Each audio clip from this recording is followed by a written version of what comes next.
Hello lovely friends, how are you doing today? I hope you're well. We're going to have a little chat around the subject of what it takes to go wage free in terms of hours and effort and having all sorts of different strings to your bows, etc, etc. Because I thought it's been a while since we've addressed the subject specifically. I did a whole bunch of videos in March and April about this sort of beyond frugal life that I lead, and I know that, sorry, just sweeping hairs off the end of my sofa, I know that a lot of you subscribed specifically because of that, and I feel like I've been a little bit remiss in the last month going back through May of sharing anything with you because I've been so preoccupied with the garden. But do you know, the thing is, growing my own food, I know a lot of you aren't gardeners and you don't care for the garden videos, but honestly, if you can give it a go, it's one of the absolute, in some ways it's kind of like the backbone of me being beyond frugal and without a wage. If I hadn't had that garden, it was the garden in a way that started this whole, can I do it? When I had to leave work because of annoying arthritis in my body. So yeah, I know there's been a lot of gardening videos, but now as we go into the summer, there'll be less. And I've got all sorts of ideas of things I'd like to bring you in terms of this beyond frugal strand. But today, what I thought I'd do, and there's something in my eye and it's really annoying me. So I don't know what it is. Dust? It's probably dust. I'm not a big housewife cleaner thingy. So what I thought I'd do, or I talk with you about today is what it takes in terms of the hours of your life. Most of us, when we are working, we're working either a 37.5 hour week. That's generally a 5-day week where you go to work for 8 hours each day, but have half an hour off for lunch. That adds up to 37.5 hours. Some of us do a 40-hour week. That's, I think, more common. But the 40-hour week means that you go to work for 9 hours, again Monday to Friday, 9 hours, but you have an hour off for lunch. So you're there for 9 hours, you get paid for 8, because one of those hours you're not working, you're having your lunch. From the outset, and I think probably most people would hopefully kind of guess at this, going wage free, suddenly your hours, your work hours, actually I don't know why I'm doing inverted commas because they are work hours, it's still work, it's just a different kind of work, they will suddenly double, go through the roof easily. Because the thing about living without a wage is when you're doing anything for either no money or little money, everything you do takes longer. Excuse me. For example, let's think about cooking a meal. Now, I'm sure there's probably a lot of you who cook from scratch every day. But even those of you who cook from scratch most days, I'm sure there are certain meals in the week where you have bought a ready-made meal in some form or other, whether it's a microwave meal or a pizza to cook at home, or things like having a takeaway or going to a restaurant. Just every now and again you eat a meal that you haven't prepared yourself. Literally all you're doing is heating it. In the wage-free life, I don't know why the emphasis was on life, it should be wage-free life. You don't have any of those days. You don't get a day off. You don't get a day off from making your food from scratch. Of course, if you're smart, you'll do a whole load of batch cooking, on one day or one night and make a whole load of meals for the rest of the week, so you're not always in the kitchen. That's what I try to do. But yeah, the point about living wage free is when you've either you physically got no money, or you're choosing to try to spend less, suddenly everything takes longer, because you don't throw money at the solution. You don't just go out and buy something to replace a broken thing. No, now you're going to try and fix it yourself. So instead of spending 5 minutes online to buy a new thing, you might spend 5 hours trying to fix that thing. So, yeah, I would say the biggest thing with a wage-free life is that your hours are going to shoot through the roof. And I've actually just made a note of my hours for a typical week, purely to give you an example. So I also know that a lady who came to the channel recently, who recently subscribed, you're not necessarily planning to go wage-free, because it is a really, really big step, but you are certainly looking to bring down your expenses so that you can pay off debts such as credit cards, mortgages, maybe car repayments, that sort of thing. And there are quite a few of you who are, you're in a couple and you would either both like to reduce your hours of paid work to part-time, or maybe one of you keep your paid job and the other one either go part-time or stop working completely. For whatever reasons, there are so many different reasons. A lot of people want that because one of you would like to spend more time with the children. I think that's fantastic. If you can't, I'm not judging anyone. I'm not judging any pair of parents who are both going out to work, because let's face it, it's an expensive world, isn't it? But yeah, so I think for anyone, whatever reason it is, you've come around to this, both my channel and this whole idea of frugality, maybe having a no-spend year, whatever it is, whether you're trying to bring down your debts, whether you're trying to leave your job so you've got more family time. And some of you may just want to do it because, frankly, your job makes you miserable, The one thing I would say is, and I'll show you shortly, my hours are through the roof. My hours are ridiculous, but I'm happier than ever. I would rather work 100 hours for me than 1 hour for someone else who is nasty and horrible to me. It's all about that thing of working under one's own steam and being one's own boss. And yes, the hours are long, but there's a flexibility within that. So, for example, in terms of the gardening, which I didn't get right this spring, as you'll have seen from my June tour, if you watch the gardening videos, I missed a whole chunk of time. Never mind, that shouldn't happen again in the near future. But the great thing about this is I can flex my time.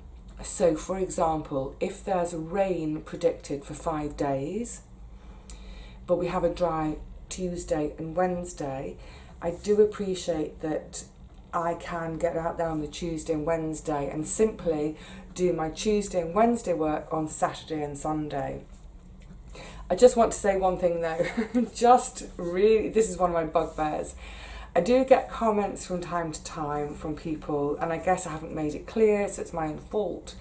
But when people say to me, "Oh, you're so lucky you can go to your garden and potter every day." Are you kidding me? I cannot go to my garden every day. There's too much other stuff going on. No, I am not able to go to my garden 7 days a week. I'm not able to go to my garden 5 days a week. But what I am able to do, and that I'm really grateful for, is by working for myself, like I said, I can flex my days, I can switch them around so that if it's chocking down on Tuesday, I think, right, okay, I'll do all my desk jobs. And if it's sunny on Wednesday, that's the day when I'll go to the garden. So I can flex. And I think one of the most important things about this change in lifestyle when you go from working for someone else, if you're either heading towards wanting to be wage free, as in stop working completely, or reduce your hours and pay off debt, whatever it is, you are going to have to find some other strings to your bow. You are going to have to still have some sort of income, because for the vast majority of us, 99.9999999% of us, we still have to have some money coming in order to pay our bills, gas, electricity, water, insurance, ground rent, building insurance, car payments, whatever it is. We do still need an income. There are very, very, very few people on this planet, and I'm talking about us in, developed countries, living in a sort of 21st century world, whatever, and I don't mean that patronisingly at all. I just mean that for the majority of us, we don't live in homes that we've built ourselves with our own spring for water and our own, wind turbines and solar panels. There are a few people on this planet who do it amazingly. It's one of the reasons I love watching that TV series of, what's it called?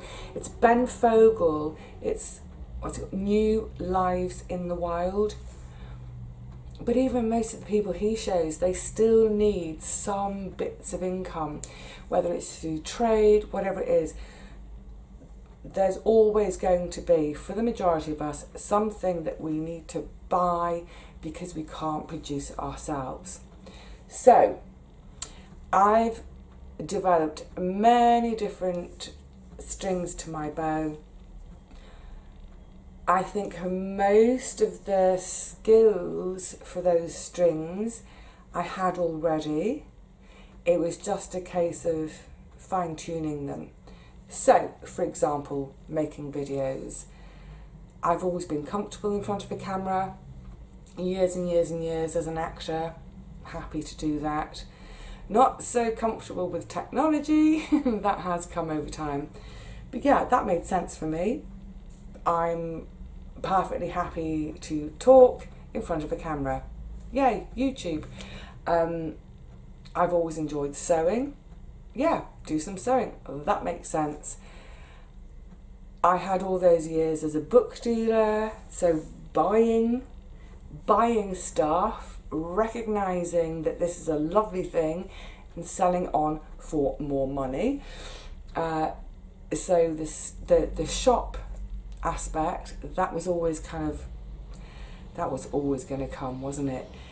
And I love that. It's one of the things I really, really love. Yeah, so the whole thing about going wage free isn't about, you just suddenly stop work and spend every day in the garden going, la la la, oh, I'm a snowflake, look at the pretty flower. That's not what it's about. I mentioned it in my subsistence budget video back in March or April or so. I don't have a pension, I don't have benefits, I don't have some sort of private annuity, I don't have money coming in from the outside. The only money I have coming in is that which I generate myself from all my little strings on my bow. But it all takes time, and this is I suppose this is the message, the important message I wanted to put over today, is that if you think that giving up work means you're suddenly going to have a ton of free time, think again. You won't. You'll have less time than ever. But hopefully all the hours that you do will be joyous, mostly joyous, way more joyous than working for that horrible boss who shouts at you all the time, never praises you, makes you feel like you're this big. Why work for someone and feel this big when you can work for yourself and feel so big I can't even fit it on the screen? So, what are my actual hours? Of course they vary. There are some parts of this that vary. In the winter, when there's less gardening going on, I'll massively ramp up things like the sewing and the crafting, whether it's making seed packets or sewing lavender bags, bunting, whatever it is, I'll massively ramp that up. At this time of year, the sewing, as in needle and thread sewing, that gets squished down to a minimum because the garden takes up so much time. Obviously in the autumn, when the harvests are coming in, I'm doing a lot of gardening, and then suddenly I'm doing a lot of preserving. So I would say that come the autumn, what did I work this out at? I think I worked this out at, this is an average of a 12-hour day, 7 days a week. No days off, no holiday, no paid holiday, no paid sick pay, nothing. So this that I'm going to talk you through now is based on, it's a 12-hour day, 7 days a week. However, I can guarantee you when we get into the autumn, I'll be doing 18-hour days again because I'll be into preserving food, what have you. So let's get down to the nitty-gritty. I just realised, actually I don't know if my writing is legible. So, videos. The videos are really important. I really enjoy doing them, sharing them, etc, etc. I actually love making my videos, but they do take time. I do 3 videos a week, every week. That's kind of my average. Before Christmas I was doing 1 a day, never doing that again. But to make those 3, each video takes me about 5 hours to make, minimum. Sometimes it's longer. So 3 videos a week equals 15 hours per week. Then, and this is a big chunk, I've written here, I've just called it online. So this is the time I spend answering comments, answering messages, answering emails. Sometimes with the messages, they can get incredibly convoluted and they go backwards and forwards and backwards and forwards. But I normally do 2 sessions of that per day. First thing in the morning, usually from 7 to about 8:30, 9, and then another session in the evening for about an hour and a half. So it's about 3 hours a day. Some days it is more, some days it can be 4 or 5 hours, rarely less. So I've given it the lowest number, which is 21 hours. So you can see straight away that between doing the videos and having this kind of social media presence product, if you like, that I sell, that's nearly a full-time job. Just doing my videos and all my interactions online. That's like my nursing hours. But on top of that, we've got so my shop. I've only given it 10 hours per week as an average, but there are some weeks when it's much more. It can be 20, 30 hours. For the shop, I spend time, I go out there, I try to find stuff to sell. Then I've got the time taken to clean it, weigh it, measure it, photograph it, upload all of that into my shop, which is quite a convoluted thing because I have to do all the weights and measurements in terms of for postage for all over the world, etc, etc. Then when I sell something, I have to make a parcel, then I have to take it to the post office, stand in the post office queue, come home, whatever it is. Plus there's paperwork, not paperwork, it's all online these days, but I have to do my acknowledgement of order, send that to my customer so they know that I've processed their order. Then everything has to be filed into the the different stages it's at with an order. It's processed, it's completed, or it's sent and it's completed. They have to spend time whizzing things around in files. So I've given that 10 hours a week. However, if I'm doing something like vintage linens, like tablecloths, what have you, there's hours involved in soaking and washing them, ironing them, so it's quite a bit more. Anyway, so what are we up to now? I've lost count. 36, 46. Then admin, and I've written me and Auntie Teapot because I'm still doing quite a bit of stuff for her. And I would say probably about 10 hours a week. It's at least an hour a day of that kind of stuff I do.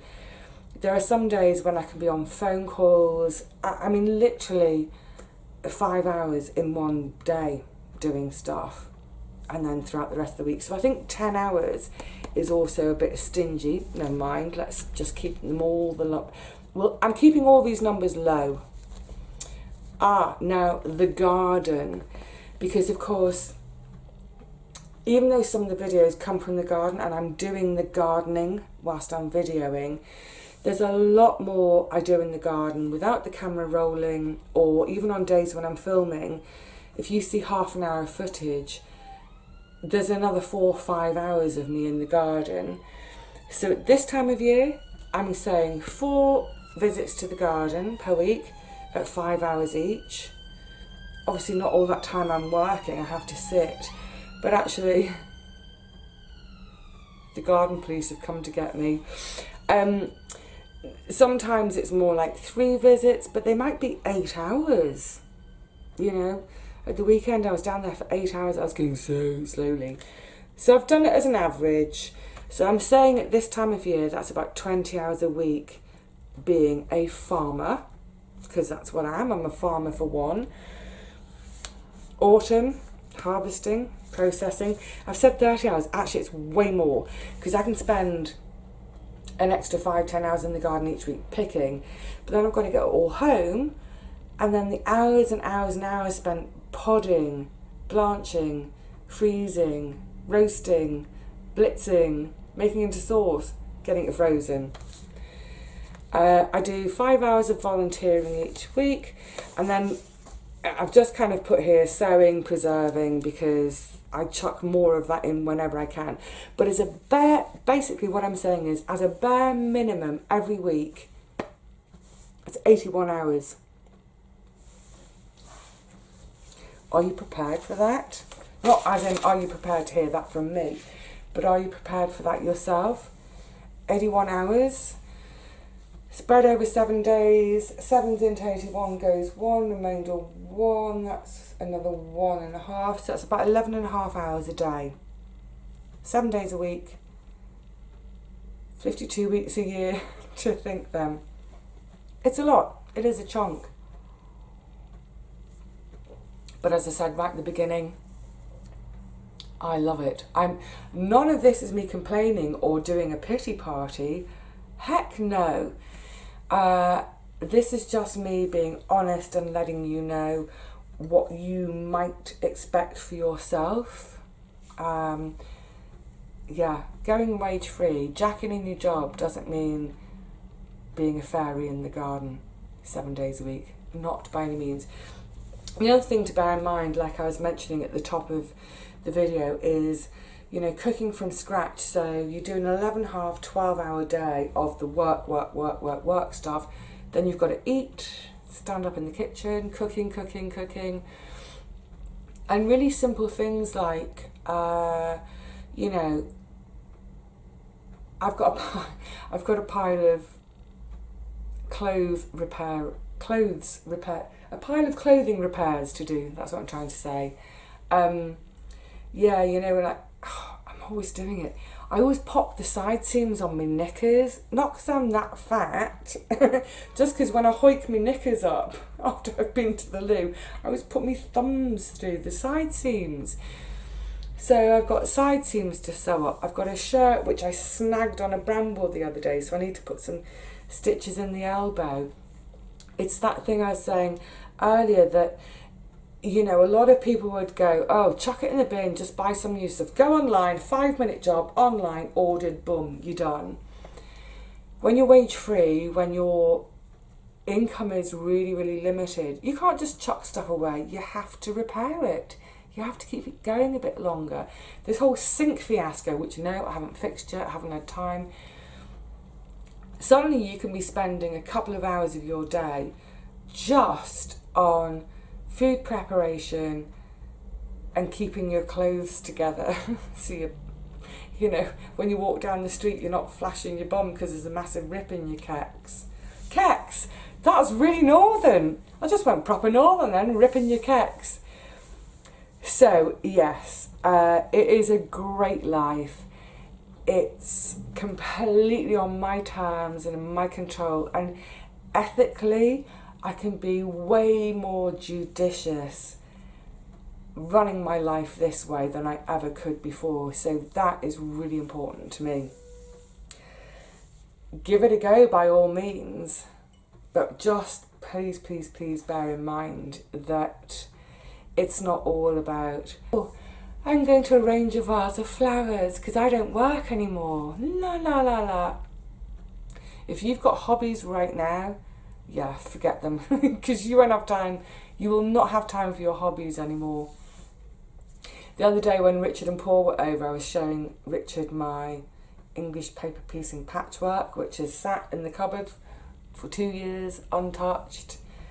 That's typical. That's a typical example of what I mean about, if you've got a hobby right now, unless you're going to make the hobby your income stream, as I do with my sewing machine sewing. But if you do hand sewing, like dressmaking, I haven't done any dressmaking, clothes making for years. No time for that. Too busy making stuff to sell. Yeah. Just be realistic. I suppose that's everything I'm trying to say with this video. Be realistic. It's a wonderful life, and you know, I really hope that a load of you can jump on board and pursue that kind of life. But if you're in the least bit lazy, disorganised, I'm prone to kind of going, I can't be bothered, or giving up, it isn't for you. You've got to be really committed, steadfast. You've got to be able to push yourself on days when, frankly, you'd rather lie on the sofa or under your duvet crying or whatever it is. But you never know, you might surprise yourself by having a go. So yeah, do, with a backup plan. All right, my lovelies, I need to go and lie down. No, I'm not going to lie down. I've got a stack of paperwork I've got to get through, some paperwork to do with this lease issue. So I'm going to go and get on with that. I really, really hope this has been useful to folk. I always want to kind of share the truth in a way that I don't want to frighten people, but I do want to make it really clear what you might need to do, and that it might not be as easy as it was in the dream in your mind. But if you're forewarned, you're forearmed, and maybe you think deep inside yourself, do you know what, I can do that, I'm strong enough, I'm determined enough, I can do it. If that's what you're thinking right now, go start making those plans. Gird yourself, go for it. Alright lovelies, I'll see you again really soon, no doubt in the garden, because the garden is still needing attention. And then as we go into June, I don't know, I think we'll do some more stuff indoors at home, get away from the garden for a bit. Anyway, whatever it is, I'll see you really soon. So until then, please look after yourselves, look after each other, look after the pennies. Bye for now, everyone.